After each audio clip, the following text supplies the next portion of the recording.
Greetings, everybody, and welcome to this edition of Kickin' It with Kate, where we discuss all things health and wellness. Welcome to Anthony Maros, who is our guest today. He is a wealth management professional. He has received an award for being a top 40 under 40 from the Investment Association of Canada. He's an avid golfer and foodie. Welcome to the show, Anthony. Thank you for having me. Just gonna jump right in and ask you, after a period of not being as active as you would like, what made you decide to get back into exercise? It's a pattern that I see with people. They're very active in sports or athletics in high school, young adulthood, all through university or otherwise. And then once their professional and family life starts, everything kind of falls to the wayside in terms of fitness and exercise. And so you've kind of had that experience and recently gotten back into it. So tell us a little bit about that. Yeah, so I mean, just like you mentioned, pretty athletic in high school and in university, played lots of different sports. And as I kind of went through my 20s, getting into my profession, the amount of times you go out to eat, whether if it's going to a gala or taking a client out, and always being the pace car of, let's eat more, let's drink more, and have a good time, caught up to me as I got into my 30s and now into my late 30s. So I think the big part of me coming to work with you is I was starting to notice I was having a lot of lower back pain. And I was seeing a chiropractor often, and I just wasn't able to get stronger and better. It felt like I was doing a lot of temporary remedy, and it was advised to me that somebody said, well, maybe you should start strengthening yourself. And that's how I had met you. Awesome. Strength training is definitely helpful in many different capacities. A lot of times people think it's only geared towards sports or getting better in terms of performance, but it can definitely help, as you mentioned, with ailments such as low back pain or otherwise. So, and also activities of daily life, which we'll be discussing in a moment.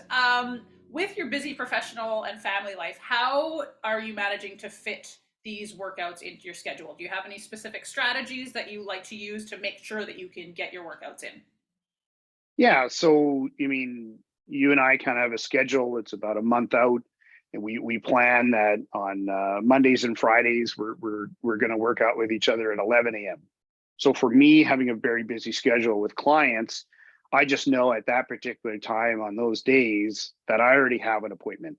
So I mean, the rest of everything kind of works around it, and for me, it's a sense of relief to know that it's there, and it's a very good stress reliever when I do go there, not only physically but mentally as well. If I have a busy day kind of planned out, it's good to kind of get an exercise in. But I would say having that plan that's in there, and you're really good with the reminders too, to be like, the day before to say, I'll see you tomorrow at 11, and you get the thumbs up from me that I'm coming. So that I think would be the most important part for me. Yeah, and that's a really good strategy because at times, if we don't schedule the important things in, then they tend to fall by the wayside, or we just lack energy by the end of the day when it's time to get to those things. So, scheduling that in your calendar is certainly a good Mm. way of making sure that it gets the priority that it deserves. And I'm glad you mentioned that it helps de stress you because that's also kind of a hidden benefit, we'll say. People who don't work out a lot don't always realize, but by getting stronger and doing exercise, whatever type of exercise it is, can definitely be really good for your mental well being as well. For sure. So we've been working together for several months now, almost over a year, sorry. Hmm. Have you noticed any significant differences since you've started on this training plan compared to now?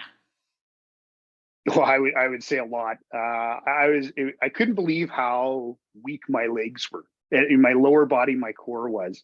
From being a very athletic guy early on in life to having a pretty sedentary job where I sit at a chair, I couldn't believe how weak my legs were. So now, the strength that I think that I've built up in my legs, it's helped me in so many different ways. Whether if it's I'm playing on the floor with my kids and then I got to get up because my son wants to wrestle with me, or if it's doing yard work outside, shoveling snow or cutting grass or whatever it may be. Just that ability to move a little bit easier, have confidence, better balance.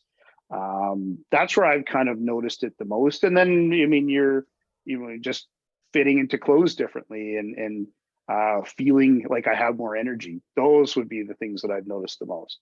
Yeah, so a lot of things. Daily life's A a bit lot. easier. You Yeah, feel more almost energetic. everything. Good. Well, you've worked hard, so you deserve all of those benefits. Is there a favorite exercise that you encounter when we're doing your workout plan or in circuits? Yeah, I would say, going back to those leg exercises because I know that they have the biggest impact to my life. So any of like the squats and the deadlifts. And I really like how we always have different ways of doing the exercise. So the essence of the exercise is being done, but you always find very creative ways of doing it. So it keeps me entertained. But I also have to think because there's a balance part to it, or there's a new way of movement that's slightly different than the last time. So Yes. those I would say are my favorite. Okay, and there are at least 1,000 more variations of those exercises that we have to get through. So Yes, be you prepared. seem to challenge me with that one. I feel like I've mastered one of them. It's there's always a little tweak that humbles me, so I which Yeah. I love, which I love. Good. Well, variety is good, but like you said, going back to those foundations and those exercises, squats, lunges, deadlifts, work multiple muscle groups and joints. Mhm. So they are all good bang for your buck exercises that do translate to daily living. So, do you have a least favorite exercise that springs to mind? It's definitely side planks. I knew They're you would my say nemesis. In that. any version of a side plank, I know that they're important, so I do them. But it's just that one that I just feel like I'm just marginally stronger than I was before. But I know the benefits that it provides to me. So you're really good at saving it for the end. Well, I don't want you in a bad mood right out of the gates in the workout. And I will say we do variations of planks just like everything else. And I Yes, sometimes don't even refer to them as side planks anymore because I know you're just yes, going to like get grouchy about it. So I'll be like, well, we'll do this rollover plank. And yeah, turns out there's a side plank kind of snuck in there. So that's right. thank That's you right. for being a good sport. We haven't mentioned this, but you have a side hobby, and it's kind of amazing because you are really interested in food and Yeah. preparing food. And I feel like you could be a chef if you weren't in your actual profession. And maybe someday you'll retire and become a chef. I don't know. But I've seen photos of some of the meals that you've made, and they look like they could be at a five-star restaurant. So tell us a little bit about how you got into that, and if being such a good chef helps or hinders with your health and wellness? So yeah, it's been a hobby of mine for a very long time. It's kind of what I'm known for as friends. So if I go on any like camping trip or out with the guys, they know who's going to be cooking the meal for them. But you Um, enjoy it, right? So but I it's enjoy it. okay. It's Okay. it's it's it's a rite of passage in my family. Everybody knows how to cook.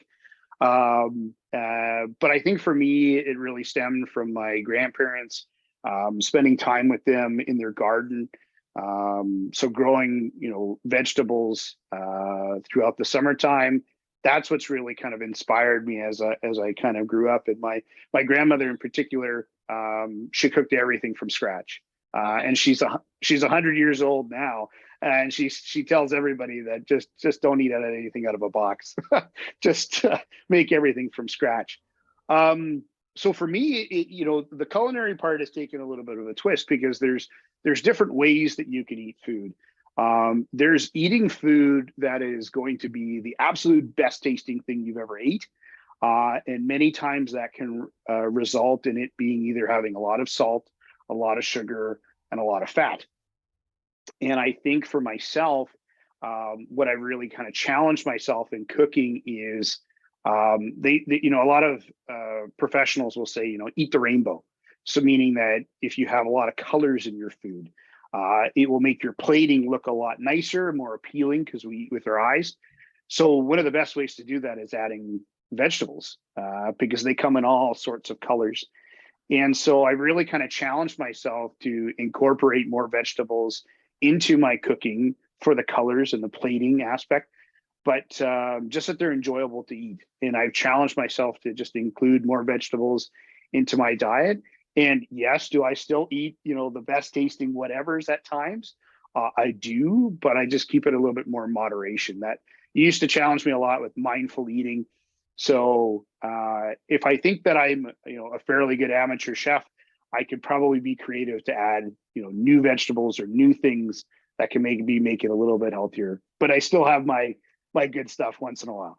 Yeah, well, it sounds like you've got a good balance. And what I've learned is that you're just like every other recipe book that I've tried to read, where it says, this is a simple and easy recipe. And then you'll go on to tell me about how you were whisking something while you were doing 12 other steps. And I can't keep track because there's nothing simple or easy about that. But I'm glad that you enjoy it and that you are skilled at it. And maybe one day we will see you on one of those chef shows. Um, Maybe. Thank you so much for taking the time on Kicking It with Kate today. Best of luck with all of your endeavors and have an excellent afternoon. Thank you. Appreciate it.